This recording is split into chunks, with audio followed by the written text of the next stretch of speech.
دوستوں کو سلام۔ چارلس ڈارون کی کتاب اوریجن آف سپیشیز 1859 میں شائع ہوئی۔ بحران کا زمانہ تھا، معاشرتی بحران تھا۔ ہمارا عہد بھی معاشرتی بحران کا عہد ہے۔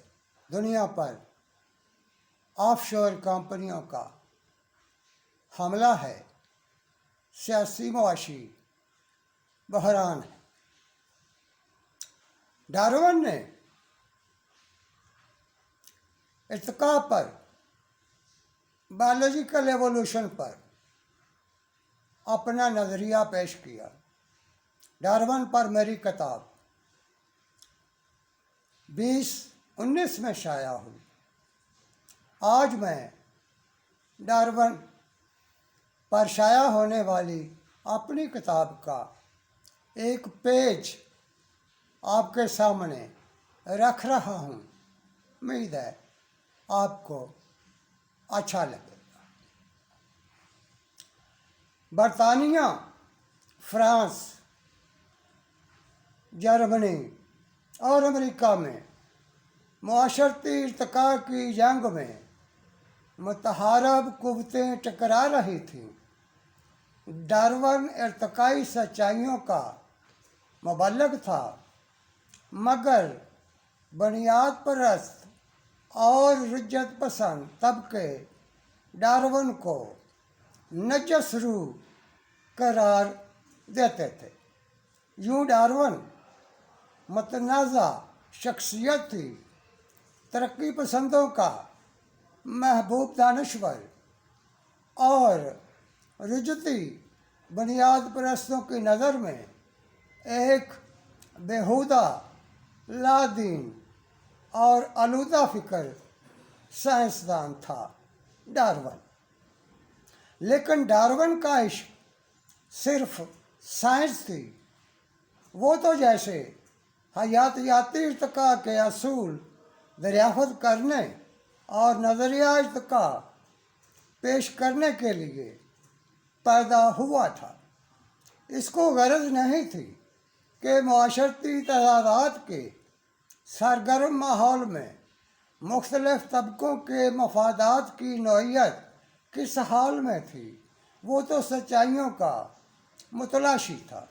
اس نے سچائیاں تلاش کی اور لوگوں کے سامنے رکھ دی۔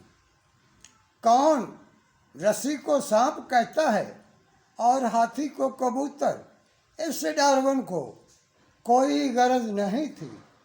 ہاں، ڈارون خوش نصیب تھا کہ اس کے دور میں مزدور، تاجر اور صنعت کار مؤثر قوتیں بن چکے تھے۔ معاشی، سماجی اور سیاسی تشکیل کے ماحول میں جاگیرداروں کو ناکامی اور پسپائی کا سامنا تھا، لہذا پادری کے اختیار میں نہ رہا تھا کہ پھانسی کا پھندا ڈارون کے گلے میں ڈال دے، آگ میں جلا دے یا پھر عمر قید سنا دے۔ پادری کے اختیار میں یہ بھی نہ رہا تھا کہ وہ ڈارون کو نظریہ ارتقاء سے منحرف ہو جانے پر مجبور کرے۔ دلچسپ حقیقت یہ ہے کہ یورپ میں معاشرتی ارتقاء کی تحریک اور ڈارون کی میز پر پڑے تحقیقی مقالوں میں تعلق تھا۔ یوں لگتا ہے کہ معاشرتی ارتقاء کی جاری کشمکش میں ڈارون کا گھر کنٹرول روم کی حیثیت حاصل کر گیا تھا۔ ڈارون کی میز پر ارتقاء کے موضوع پر جو حقائق، قوانین اور اصول سامنے آ رہے تھے، یورپ اور امریکہ کے معاشرتی ارتقاء میں ان کا مادی اظہار ہو رہا تھا۔ اگرچہ ڈارون کا موضوع حیاتیاتی ارتقاء تھا، مگر وہ درست طور پر معاشرتی ارتقاء کے فطری قوانین دریافت کر رہا تھا۔ حیاتیاتی ارتقاء میں کار فرما فطری قوانین اور معاشرتی ارتقاء کے فطری قوانین ایک ہی نوعیت کے ثابت ہو رہے تھے، لہٰذا یہ غلط نہیں ہے کہ حیاتیاتی ارتقاء میں ڈارون کے قوانین معاشرتی ارتقاء کے عمل میں کار فرما نظر آ رہے تھے۔ اب میں ڈارون کی کتاب کا یہ صفحہ جو آپ کے سامنے پیش کر چکا ہوں، اس کے پیش نظر آپ دیکھ سکتے ہیں کہ اب دنیا میں جو بحران ہے یہ اسٹیٹ اور اینٹی اسٹیٹ وار ہے، یہ نیشنل اور اینٹی نیشنل وار ہے، یہ آف شور سرمایہ کا ریاست پر حملہ ہے۔